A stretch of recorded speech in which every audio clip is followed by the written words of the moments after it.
All right, so over the weekend on Talksport, Frank Warren gave an interview with Adam Catterall and Gareth A. Davis. Now, Gareth A. Davis in this whole interview with Frank Warren, it was an over the phone interview. Gareth A. Davis basically just sat there like a ghost until the end.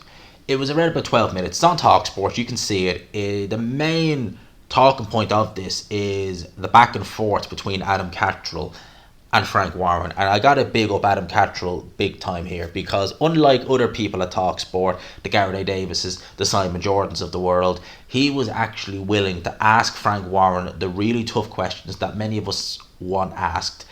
I do think at times, and this is just, look, I'm not knocking Adam Catterall in the slightest. So if he watches this video, or if anyone, I'm not knocking him at all, right? But I do think at times maybe Frank Warren dominated the conversation so much that it kind of put Adam Catterall on the back foot a little bit, because Frank Warren was really getting animated in this interview. You could really tell Adam Catterall was hitting nerves with Frank Warren in it. And basically, Warren, I think, well, he's been doing this a lot lately, but really in this interview, he really didn't do himself any favours. And you could tell by the comment section, no one was buying the absolute nonsense that Frank Warren was coming out with.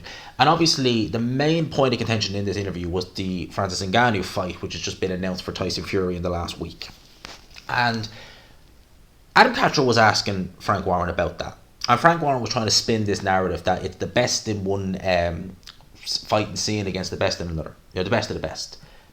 No one's buying that. You know, at the end of the day, this is a guy who hasn't had a professional fight. You know, he's not. And never fought under Queensberry rules, etc. It's not that good.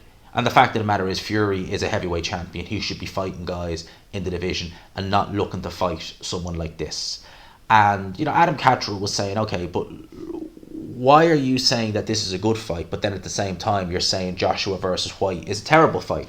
And he's saying, well, because Tyson's already beaten Dillian White. You know, beat him last year, so it's a terrible fight for Joshua to be in. And he's implying almost that this fight is being sold as like a world title fight or like a world level fight, when in actual fact this fight is a big difference between what Joshua was doing and what Fury is doing. Joshua's not near any world titles. He's not got a belt. He's not on the world title scene. He's not even being talked about on the world title scene. He's a while away from that yet. And this is a part of his rehabilitation. This is a comeback fight. You know, do I have an issue with it being on pay-per-view? Yeah. But do I have an issue with the fight itself? No. I mean, you're talking about a guy since 2019. He's only won 2 fights and he's lost 3 of them. So, do you begrudge him a comeback fight? No. Do I think that this fight has the potential to maybe, you know, kick off a little bit? Yeah, I do. I'd still be picking Joshua, but I think it's still an interesting fight. Do I think it's better than Fury versus Ngannou? Well, yeah. I mean, like, judging by the fact that, like, at least with Dillian White, we know he has power. We know he's trained to fight Queensberry boxing. You know, Queensberry rules. Francis Ngannou has never had a pro fight in his life, you know? And there's an element of vulnerability there with Joshua, you feel. There's also an element of vulnerability there with Dillian White, so you're guaranteed possibly fireworks. With Fury versus Ngannou, it's like, is he going to carry him? What is it? It's just, like, what is it? You know? And Warren trying to really take a you-know-what on the Dillian White versus Joshua fight, which could turn out to be a brilliant fight. You never know. I mean, you could say the same about Ngannou versus Fury, but I think there's a bit more confidence in Dillian White versus Joshua being a better fight. And, you know, really just constantly trying to just take a you-know-what on that fight, you know. And then it was coming time to talk about, well, what happened to the negotiation with Usyk and Fury. And, you know, Frank Warren trying to talk absolute nonsense and say that Usyk never intended to fight Tyson Fury at Wembley Stadium, that was all nonsense, that they walked away. Well, they walked away because Tyson Fury kept moving the goalposts. And smartly, Adam Catterall pointed out that, Frank, Tyson Fury makes unrealistic deadlines. And Warren was saying, no, he doesn't. It's like, yes, he does. He goes on Instagram, makes videos of himself saying, you have until this time to sign the contract. These are my demands. And they're there. And Warren at this stage is getting a lot more animated and really starting to just kind of try and just dominate the conversation, just trying to be that loud voice and try and shut down Adam Catterall was saying. And, you know, Adam Catterall, you know, he did stand his ground. You know, I did feel at times that some of the responses that Warren was giving him back, that he could have at least, you know, like, example, he didn't really point out the fact that, and again, just minor nitpicks, nothing against Adam Catterall or anything like that, but he could have pointed out the fact that Joshua is not in the world title scene. So what's wrong with that? You know, he's not in the world title scene. Why can't he just have a fight with someone like Dillian White or someone like that, you know? I mean, they sold Bogdaninu as the number 2 ranked heavyweight in the world because he was with the WBA at number 2 when Daniel Dubois fought him, which we clearly know that was a BS ranking. You know, Frank Warren is no problem doing it, but with Eddie Hearn, there's an issue there. Do me a favour, as he would say. But Catterall was smart to point out that Fury makes all these videos, and for a fact, I really didn't have a comeback from that.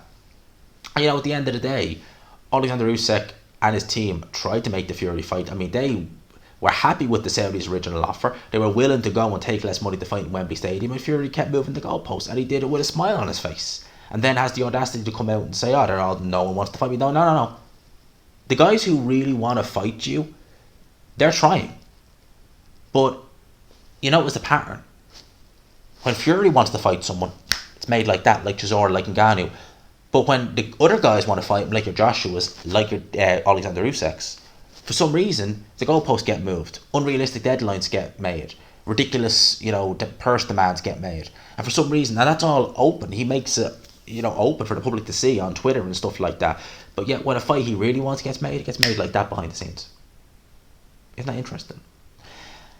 Anyway, then, and these are the last 2 parts of it. This was really when my blood started boiling watching this interview. And I think this is when a lot of people were really like, this guy's full of you-know-what. So Adam Catterall asked Frank Warren about opponents in the top 10 of WBC. And basically saying, like, why is he fighting Ngannou or why can't he fight a contender in the WBC? And he goes, well, there's no mandatory. And he goes, no. There's a top 10, top 15. Why can't he have an opponent from there? And he goes, well, you name me someone he could fight. And he goes, okay, Makhmudov, Bakoli, Frank Sanchez. And Warren has the audacity to laugh at that. Like, laugh at the idea of Fury fighting a Frank Sanchez, fighting, a Makhmudov. What? And then he turns around and has the audacity to say, well, they won't make any money. So, one, I thought your guy doesn't care about money, and he kept reiterating the fact that Fury is the best fighter of his generation. Well, prove it.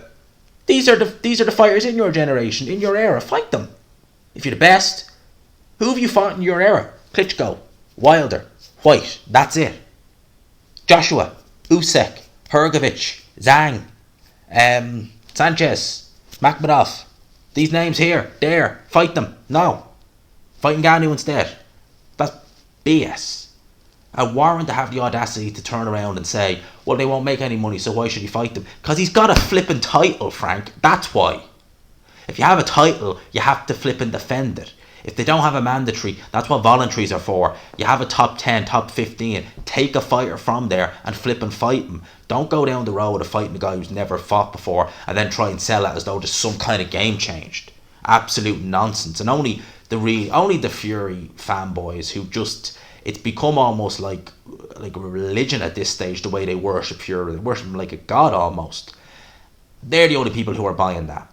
And then the last thing, and this was actually, funny enough, Gareth A. Davis asked this question, and it really is an interesting one because the response that Warren gave had me really scratching my head. Like, and a part of me wonders, did he mean to actually say this?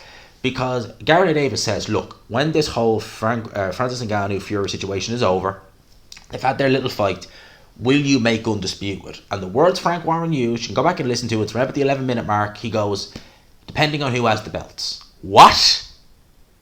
So you're trying to give us this spiel and this rhetoric that Alexander Usyk is the problem and that he's the one ducking the fight, but yet when Gareth A. Davis says, will you try and make undisputed, you say, depending on who has the belts. What does that mean? So if Dubois has it, yeah, we'll make it, but if Usyk has them, no, we won't. Depending on who has the belt, it should be a resounding yes. If you're so keen on making the undisputed fight happen, and you're so keen on proving Fury is the best, if the question is asked to you after this whole Ngannou situation is over and you have your fight, whatever, are you going to make undisputed? It should be yes, regardless who has the titles, we're making undisputed next. Not depending on who has the belts. And that to me implies that you have no intention of making it, unless it suits you. So if it's an Alexander Usyk and that doesn't suit you, no, we won't. But if it's a Dubois and that suits you, yeah, we'll make it. I mean, Frank Warren couldn't have made himself look worse in that interview if he tried. He really couldn't. Now, judging by the comment section, everyone feels the same.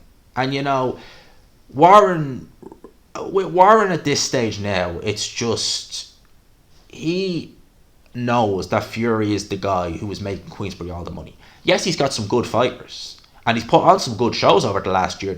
We can't take that away from him. He has. But none of these guys, the Nicky Balls, the Joe Joyces, etc., the Danny Dubois, are going to make the money that Tyson Fury is going to make. Nothing, not even close. He's got no one really who can make that money. Maybe Moses Helmet in a few years, but that's a few years away. For the time being, he's got no real star who can make the kind of money that Fury is bringing in. And it's really making a profit for Queensberry, which is something that they've not been doing. I would imagine it's making a profit anyway, God knows. But he's making money now that they weren't making 5 or 6 years ago, and he wants that to continue. So for him, he is going to go down with a sinking ship if that has to be the case. If Fury is the Titanic and that's going down sinking, he's not going to go looking for no lifeboats. He is going to be turning around and saying, I'm going to go down with this ship. If it means I can keep the gravy train running a little bit longer, I'm going down with this sinking ship. That's the way Warren is right now. That's just the way he is. I'm glad in one sense that others aren't falling for it.